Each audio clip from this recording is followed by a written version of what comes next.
Imagine this for a moment.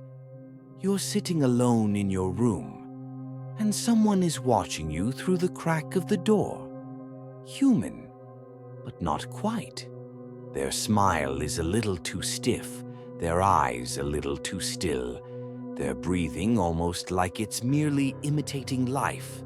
The expression feels familiar, yet impossibly wrong, as if someone tried to recreate a human face from memory and failed by just a few millimeters. And before you can even process it, your brain reacts with a deep ancestral panic. This is not human. We call this phenomenon the Uncanny Valley. But why does it strike such a powerful chord of fear and revulsion within us? Scientists have been trying to answer this question for decades because the pattern is undeniable. The more a robot, animation, or artificial face resembles a human, the more comfortable we feel around it, up to a point. But right before perfect, there's a sudden drop, a psychological cliff. And beyond that edge lies unease, disgust, and the instinct to recoil. It's as if our perception hits a glitch. The thing we're looking at makes sense logically, but something impossibly old inside us screams that it's wrong. This reaction may have evolved from ancient survival mechanisms. For millions of years, our most primitive brain structures constantly asked one vital question: is this being healthy, or is it diseased, decaying, contagious?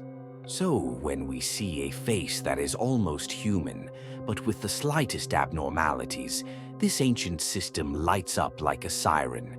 Eyes that stare a bit too long, skin that lacks natural warmth, expressions that feel delayed or mismatched. All of these become red flags. To the modern mind, they seem subtle, but to the ancient brain, they scream danger. Avoid this. Something about it is wrong with life itself. And then there's the darker theory. Some evolutionary scientists propose that long before written history, our ancestors may have shared the world with another intelligent hominin species. Similar enough to remind us of ourselves, but different enough to threaten us. We may have competed with them for food, resources, territory, even survival.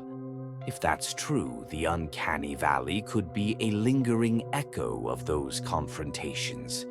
A psychological scar passed down across thousands of generations. A warning system designed to help us recognize the almost human other. But the most chilling discoveries come not from robots, but from studies involving real human faces. In one experiment, researchers made tiny distortions to photographs of actual people. Imperfections so slight that participants couldn't pinpoint what had changed. Yet their bodies reacted immediately. Heart rates spiked, palms grew sweaty, breathing grew shallow.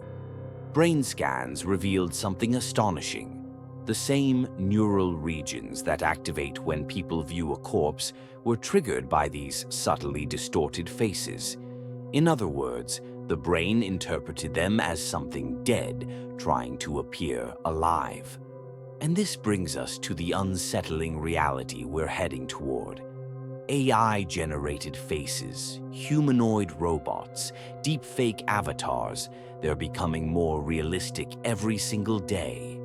They replicate skin pores, eye moisture, micro-expressions, even the micro-shadows created by breathing. The boundary between authentic and artificial is dissolving faster than we can comprehend. Soon, a person you see online, or even standing next to you, might not be human at all. And when that day comes, that ancient instinct buried deep inside our minds may fully awaken again, whispering just as it did to our ancestors. It looks like us, but it is not one of us. Be careful.